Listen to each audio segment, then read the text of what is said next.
বিএফআইওর পক্ষ থেকে সব ব্যাংক ও আর্থিক প্রতিষ্ঠানে চিঠি দিয়ে আসিফ মাহমুদ সজীব ভুঁইয়ার যাবতীয় তথ্য চাওয়া হয়। টোকাই থেকে কোটিপতি আসিফ মাহমুদ দুদকের মামলায় গ্রেফতার। জব্দ করা হয়েছে ব্যাংক হিসাব। 1000-এর বেশি মামলা জমা পড়েছে দুর্নীতি দমন কমিশনে। ডেভিল ইনুসের মতো একজন ক্ষমতা লোভী, অর্থ লোভী, রক্ত পিপাসু একটা নিকৃষ্টতম জঘন্য ব্যক্তি, সে এত পয়সা খরচা করে 4-5 বছর ধরে মেটিকুলাস ডিজাইন করে অংশ হিসেবে ক্ষমতা দখল করলো। 18 মাস ক্ষমতায় থেকে তারেকের কাছে ক্ষমতা হস্তান্তর করে চলে গেল। এখানে শেষ হয়ে গেল না ভাই, এখন চলতেছে মেটিকুলাস ডিজাইনের পার্ট 2। তার মানে বাংলাদেশ একটি সফট মার্কিন ঘাঁটি হিসেবে পরিচিতি পাবে এবং তাই হবে, একটি ঘাঁটি হবে। আপাত দৃষ্টিতে একে লজিস্টিক সহায়তা বলা হলেও ভূ রাজনীতির ভাষায় এটি বাংলাদেশকে যুক্তরাষ্ট্রের একটি অঘোষিত সামরিক ঘাঁটিতে পরিণত করার শামিল হবে। যদি যুক্তরাষ্ট্র ভবিষ্যতে চীন বা ইরানের সাথে কোনো সংঘাতে জড়ায় আবারও, সেই যুদ্ধে ব্যবহৃত মার্কিন নৌবহর বাংলাদেশ থেকে জ্বালানি নেবে, তবে আন্তর্জাতিক আইনে বাংলাদেশও সেই যুদ্ধের একটি পক্ষ বা সহযোগী শত্রু হিসেবে গণ্য হবে। অন্তর্বর্তী সরকার যুক্তরাষ্ট্রের সঙ্গে যে বাণিজ্য চুক্তি করেছে তাতে বাংলাদেশের অর্থনৈতিক সার্বভৌমত্ব নিয়ে প্রশ্ন উঠেছে। এই চুক্তি মানলে যুক্তরাষ্ট্রের স্বার্থ ক্ষুণ্ণ করে এমন কোন দেশের সঙ্গে বাংলাদেশ ডিজিটাল বাণিজ্য চুক্তি করতে পারবে না। সেক্ষেত্রে ওয়াশিংটন বর্তমান চুক্তি বাতিল করে বাংলাদেশি পণ্যে আবারও 37% শুল্ক আরোপ করতে পারে। যুক্তরাষ্ট্র নন মার্কেট কান্ট্রি বা বাজার অর্থনীতি হিসেবে স্বীকৃতি দেয় না এমন কোন দেশের সঙ্গে চুক্তি করলেও বাংলাদেশকে একই শাস্তি পেতে হবে। অর্থাৎ এই চুক্তি অনুযায়ী বৈদেশিক বাণিজ্যের ক্ষেত্রে বাংলাদেশকে যুক্তরাষ্ট্রের কথায় উঠতে বসতে হবে। সাবেক উপদেষ্টা আসিফ মাহমুদ, যার বিরুদ্ধে রয়েছে শত শত দুর্নীতির অভিযোগ, কখনো অস্ত্র নিয়ে বিতর্ক, কখনো অর্থ পাচার নিয়ে প্রশ্ন। এবার তার বিরুদ্ধে ওঠা 1000 কোটি টাকার দুর্নীতির মামলাকে ঘিরে সমালোচনা তুঙ্গে। তাহলে কি গ্রেপ্তার হচ্ছেন উপদেষ্টা আসিফ মাহমুদ? আসসালামু আলাইকুম দর্শক, সিগন্যাল বিডি চ্যানেলের নতুন একটি গুরুত্বপূর্ণ নিউজ ভিডিও নিয়ে আপনাদের মাঝে হাজির হলাম। প্রিয় দর্শক, বাংলাদেশের বর্তমান রাজনৈতিক প্রেক্ষাপট জানতে যারা এই ভিডিওটিতে ক্লিক করেছেন তাদের সবাইকে বলবো আপনারা ধৈর্য সহকারে পুরো ভিডিওটি দেখতে থাকুন, কারণ এই ভিডিওটিতে এমন কিছু তথ্য শেয়ার করা হয়েছে যা জানলে আপনারা অবাক হবেন। প্রিয় দর্শক, ইতিমধ্যে আপনারা অনেকগুলো ভিডিওর অংশ বিশেষ দেখে নিয়েছেন এবং আশা করি দেখেই বুঝতে পেরেছেন আজকের ভিডিওটি কতটি গুরুত্বপূর্ণ এবং আকর্ষণীয় হতে চলেছে। এখনো যারা আমাদের চ্যানেলটি সাবস্ক্রাইব করেনি তাদের সবাইকে বলবো ভিডিওটি দেখার আগে আমাদের চ্যানেলটি সাবস্ক্রাইব করে পাশে থাকা বেল আইকনটি অন করে দিবেন। আর যারা ইতিমধ্যে সাবস্ক্রাইব করেছেন তাদেরকে অসংখ্য ধন্যবাদ। আর হ্যাঁ, কে কোথা থেকে ভিডিওটি দেখছেন অবশ্যই কমেন্ট বক্সে জানিয়ে যাবেন। তো প্রিয় দর্শক, চলুন আর কথা বাড়াবো না, একটি লাইক দিয়ে মূল ভিডিওতে যাওয়া যাক। টোকাই থেকে কোটিপতি আসিফ মাহমুদ দুদকের মামলায় গ্রেফতার। জব্দ করা হয়েছে ব্যাংক হিসাব। 1000-এর বেশি মামলা জমা পড়েছে দুর্নীতি দমন কমিশনে। জনমনে প্রশ্ন উঠেছে, কি কি অভিযোগ রয়েছে সাবেক ক্রীড়া উপদেষ্টা আসিফ মাহমুদের বিরুদ্ধে। শিমুল চেয়ারম্যান একটা ইট দিয়ে আমার মার মাথার কাছে প্রভাবশালী উপদেষ্টা আসিফ মাহমুদের বাবা বিল্লাল মাস্টার। বাবা আসিফ, তুমি কি জানো না তোমার বাবা যে এত বড় একটা ঘটনা করছে? আমি কি তোমার একটা অক্ষর পড়াইছি না বাবা? আসিফ মাহমুদের দুর্নীতির আমলনামা। তার বিরোধিতা করার দায়ে নিজ এলাকায় ট্রিপল মার্ডার, অবৈধ অস্ত্র লাইসেন্স, তার স্কুল শিক্ষিকাকে ধর্ষণ, ওসিডিসি বাণিজ্য, তার বাবাকে ঠিকাদারি লাইসেন্স, বদলি বাণিজ্য সহ তার এপিএস এর বিরুদ্ধে কয়েক হাজার কোটি টাকা পাচারের অভিযোগ। আওয়ামী লীগের নেতাকর্মীদের বাড়িতে চাঁদাবাজি, বাইন্যান্স অ্যাকাউন্টে 1000 কোটি টাকা।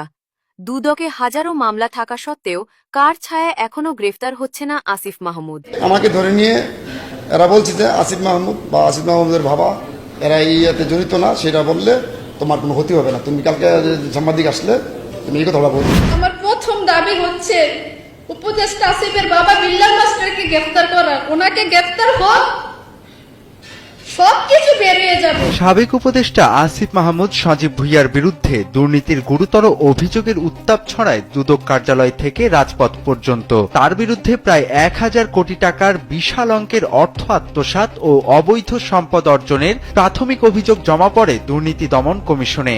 গত বৃহস্পতিবার সাকিব ভক্তদের তোপের মুখে দুদক এই অভিযোগ গ্রহণ করতে বাধ্য হয়।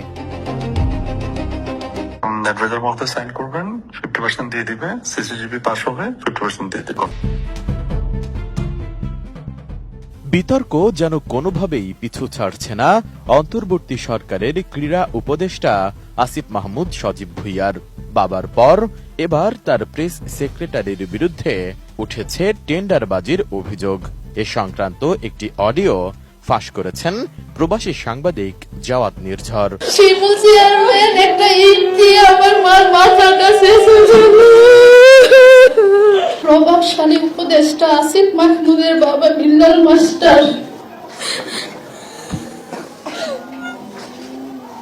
তার প্রভাব এবং সাহসে এমন হত্যাকাণ্ড চালিয়েছেন।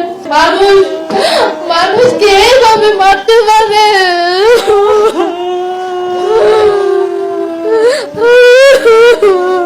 আমেরিকার প্রবাসী নাজমার বাড়ি থেকে যখন দেখি দলের দল একের পর এক অস্ত্র নিয়ে আসতেছে, আমরা 4 জন দৌড় দিই। দৌড় দেওয়ার মাঝে আমার মাকে আমার এই হাত থেকে ছিনিয়ে রেখে দিচ্ছে। প্রধানমন্ত্রী হিসেবে তারেক রহমানের শপথের মধ্য দিয়ে 17 ফেব্রুয়ারি ডক্টর ইউনূসের অন্তর্বর্তী সরকারের মেয়াদ আনুষ্ঠানিকভাবে শেষ হয়। এর 5 দিন আগে অনুষ্ঠিত হয় ইউনূসের মিত্র দলগুলোকে নিয়ে একতরফা জাতীয় নির্বাচন। আর নির্বাচনের মাত্র 3 দিন আগে 9 ফেব্রুয়ারি যুক্তরাষ্ট্রের সঙ্গে বিতর্কিত বাণিজ্য চুক্তি করে অন্তর্বর্তী সরকার।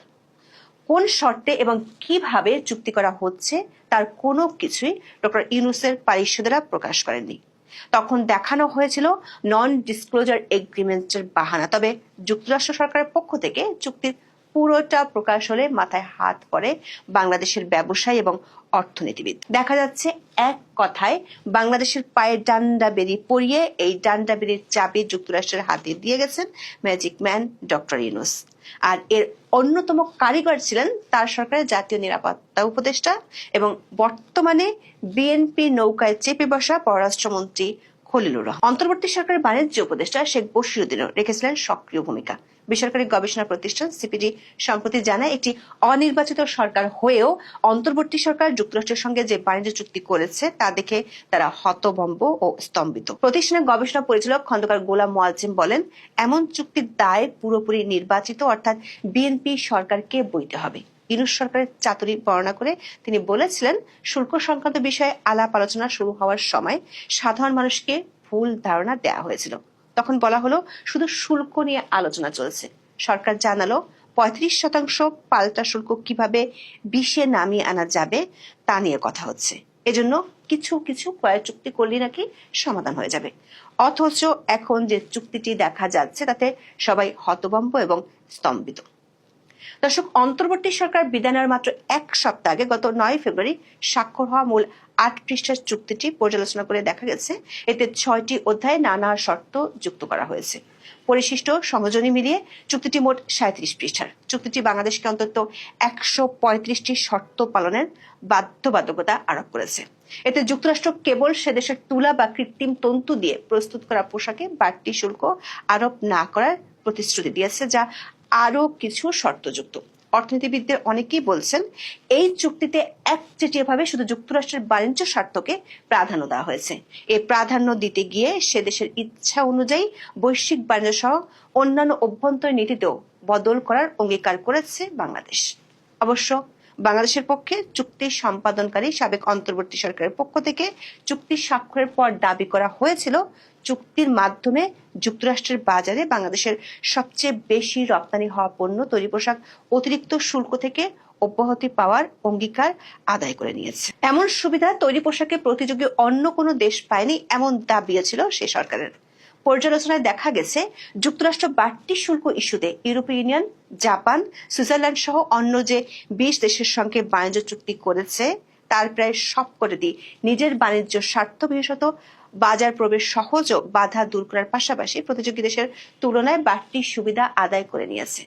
এক্ষেত্রে বিশ্ব বাণিজ্য সংস্থার প্রতিষ্ঠিত নীতি মানা হয়নি। ডেইলি স্টার এক প্রতিবেদনে ইউনূস সরকার করা দাসখতের চুক্তির বিভিন্ন দিক উঠে এসেছে। এতে বলা হয়, অন্তর্বর্তী সরকার যুক্তরাষ্ট্রের সঙ্গে যে বাণিজ্য চুক্তি করেছে তাতে বাংলাদেশের অর্থনৈতিক সার্বভৌমত্ব নিয়ে প্রশ্ন উঠেছে। বিশেষ করে বাণিজ্য, জ্বালানি ও নিরাপত্তার মতো গুরুত্বপূর্ণ খাতে সিদ্ধান্ত গ্রহণের স্বাধীনতা নিয়ে শঙ্কা তৈরি হয়েছে। চুক্তির 3য় অধ্যায়ে বলা হয়েছে, বাংলাদেশ এমন কোনো ডিজিটাল সেবা কর আরোপ করবে না যা যুক্তরাষ্ট্রের কোম্পানির প্রতি বৈষম্যমূলক। অর্থাৎ এই চুক্তি মানলে যুক্তরাষ্ট্রের স্বার্থ ক্ষুণ্ণ করে এমন কোনো দেশের সঙ্গে বাংলাদেশ ডিজিটাল বাণিজ্য চুক্তি করতে পারবে না। সেক্ষেত্রে ওয়াশিংটন বর্তমান চুক্তি বাতিল করে বাংলাদেশি পণ্যে আবারও 37% শুল্ক আরোপ করতে পারে। যুক্তরাষ্ট্র নন মার্কেট কান্ট্রি বা বাজার অর্থনীতি হিসেবে স্বীকৃতি দেয় না এমন কোন দেশের সঙ্গে চুক্তি করলেও বাংলাদেশকে একই শাস্তি পেতে হবে। অর্থাৎ এই চুক্তি অনুযায়ী বৈদেশিক বাণিজ্যের ক্ষেত্রে বাংলাদেশকে যুক্তরাষ্ট্রের কথায় উঠতে বসতে হবে। বাণিজ্য চুক্তি অনুযায়ী বাংলাদেশ যুক্তরাষ্ট্রের স্বার্থ ক্ষুণ্ণকারী কোনো দেশ থেকে পারমাণবিক চুল্লি বা সমৃদ্ধ ইউরেনিয়ামও কিনতে পারবে না। তবে রূপপুর প্রকল্পটি চুক্তির আগেই বাস্তবায়নাধীন হওয়ায় এটি এর আওতায় পড়বে না। চুক্তির 4th অধ্যায় যুক্তরাষ্ট্র তার নিরাপত্তা ইস্যুতে অন্য যে কোনো দেশ বা অঞ্চলের উপর কোনো ব্যবস্থা নিলে তা অনুসরণের শর্ত আরোপ করেছে। চুক্তিতে যুক্তরাষ্ট্রের জন্য সরাসরি বিনিয়োগের দুয়ারও খোলা রাখা হয়েছে। এর মাধ্যমে তারা খনিজ সম্পদ অনুসন্ধান, খনন, উত্তোলন, পরিশোধন, প্রক্রিয়াজাতকরণ, পরিবহন, বিতরণ এবং রপ্তানি করতে পারবে। এছাড়া বাংলাদেশকে $3.5 বিলিয়ন আমেরিকান কৃষি পণ্য কিনতে হবে। এর মধ্যে রয়েছে 5 বছর ধরে প্রতি বছর অন্তত 7 লাখ টন গম এবং 26 লাখ টন সয়া ও সয়াজাত পণ্য ও তুলা। এছাড়া প্রাথমিকভাবে 14টি বোয়িং উড়োজাহাজ কিনতে হবে।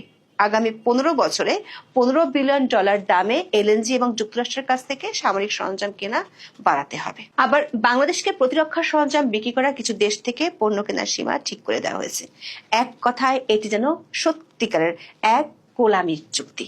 বাংলাদেশের স্বাধীন বাণিজ্য নীতিকে কেবল গলা টিপে ধরা হয়নি, এক সীমাহীন অর্থনৈতিক সংকটে ঠেলে দেওয়ার বন্দোবস্ত পাকা করে গেছেন মোহাম্মদ ইউনূস। বিষয়টি নিয়ে উদ্বেগ, আতঙ্ক এবং সমালোচনা যখন তুঙ্গে, তখন চুক্তির অন্যতম কারিগর খলিলুর রহমান বেমালুম সব দায় অস্বীকার করেছেন। শুধু তাই নয়, পাপের ভাগ তিনি বিএনপির উপর গছিয়ে দিতেও ব্যস্ত। বাণিজ্য চুক্তিটিতে যেখানে পরিষ্কারভাবে যুক্তরাষ্ট্রের স্বার্থ দেখার শর্ত আরোপ করা আছে, সেখানে পররাষ্ট্রমন্ত্রী খলিলুর রহমান দাবি করছেন সবার আগে বাংলাদেশ নীতির সঙ্গে এই চুক্তি সাংঘর্ষিক নয়। এমনকি তার দাবি অনুযায়ী সবার আগে বাংলাদেশ এই নীতি অন্তর্বর্তী সরকারের সময়ও পালন করা হয়েছিল। অসম বাণিজ্য চুক্তি বিএনপি সরকার যাতে ঠিকঠাক মেনে চলে তা তদারক করতে ঢাকা উড়ে এসেছেন যুক্তরাষ্ট্রের দক্ষিণ ও মধ্য এশিয়া বিষয়ক সহকারী পররাষ্ট্রমন্ত্রী পল কাপুর। নতুন সরকার পররাষ্ট্রমন্ত্রীর চেয়ারে বসা খলিলুর রহমানের সঙ্গে 4 মার্চ তিনি বৈঠক সেরেছেন। পরে জনাব খলিলুর রহমান সাংবাদিকদের কাছে দাবি করেন, ইউনূস সরকারের সময় বিএনপি ও জামাতকে জানিয়ে যুক্তরাষ্ট্রের সঙ্গে বাণিজ্য চুক্তি করা হয়েছিল। আগের সরকার একক দায় অস্বীকার করে তিনি বলেন, ইউএস ট্রেড রিপ্রেজেন্টেটিভ দেশের প্রধান 2টি দলের প্রধানের সঙ্গে নির্বাচনের আগেই কথা বলেছেন এবং তারাও এতে সম্মতি দিয়েছিল। সুতরাং এমন না যে এটা শুধু অন্তর্বর্তী সরকারই অন্ধকারে করেছে। দর্শক, খলিলুর রহমানের কথায় মনে হচ্ছিল তিনি যেন এখনো অন্তর্বর্তী সরকারের জাতীয় নিরাপত্তা উপদেষ্টার দায়িত্বে আছেন, অথচ সরকার বদলের পর তিনি এখন বিএনপি সরকারের পররাষ্ট্রমন্ত্রী। কিন্তু সাফাই গেছেন ইউনূস আমলের সেই আমলকে এখনো আমাদের শব্দ দিয়ে ব্যাখ্যা করছেন। বাণিজ্য চুক্তির আগে যুক্তরাষ্ট্রের সঙ্গে দর কষাকষিতে বাংলাদেশের তরফে প্রধান ভূমিকায় ছিলেন খলিলুর রহমান। নির্বাচনের আগে তাড়াহুড়ো করে চুক্তি করার অভিযোগ নাকচ করে বলেন, ডিলটা কিন্তু ঠিক 3 দিন আগে শেষ হয়েছে তা নয়। 1 বছর আগে 2025 সালের ফেব্রুয়ারিতে প্রথম তাদের সঙ্গে বাণিজ্য ঘাটতি নিয়ে আমরা কথা বলি। সেই আলোচনার পরে কিন্তু আমরা 20% পেয়েছিলাম। সেই সময় মোটামুটি ভাবে এগ্রিমেন্টটা হয়ে গেছিল। তার দাবি, এরপর যুক্তরাষ্ট্রের তুলা বা সুতা দিয়ে তৈরি পোশাক রপ্তানির উপর 0% পাল্টা শুল্ক এবং রুলস অব অরিজিন নিয়ে আলোচনার সময় লেগেছে বলে তিনি দাবি করেন। এছাড়া রুলস অব অরিজিন করার জন্য যুক্তরাষ্ট্র সময় নিয়েছে। সুতরাং এটা যে চট করে নির্বাচনের 3 দিন আগে চুক্তি করার বিষয়টি ঠিক নয়।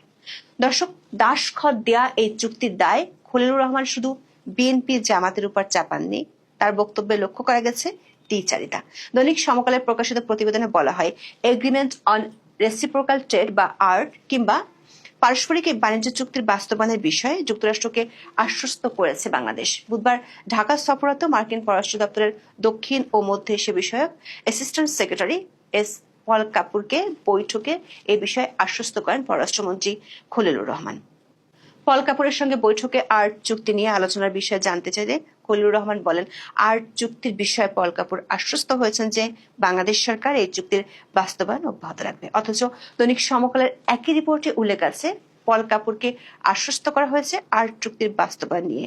এই চুক্তির দর কষাকষির আর কোনো সুযোগ রয়েছে কিনা এমন প্রশ্নের উত্তরে খলিলুর রহমান বলেন, এখনো আনুষ্ঠানিকভাবে জানান, দরকার হলে তারা পুনর্বিবেচনা করবেন। পররাষ্ট্রমন্ত্রী একদিকে বলছেন, আশ্বস্ত করেছেন মার্কিন মন্ত্রীকে, আবার যখন সাংবাদিকরা প্রশ্ন করেছেন তখন বলছেন পুনর্বিবেচনার সুযোগ আছে। আবার এর দায় তারেক রহমান এবং শফিকুর রহমানের উপর দিতেও ছাড়েননি তিনি। দর্শক, সাংবাদিকরা আরো একটি বিষয় নিয়ে খলিলুর রহমানের কাছে জানতে চেয়েছিলেন, সেটি হলো যুক্তরাষ্ট্র সরকার বেশ কিছুদিন ধরে জিসুমিয়া ও আকসা নামে 2টি প্রতিরক্ষা চুক্তি স্বাক্ষরের জন্য চেষ্টা করে আসছে।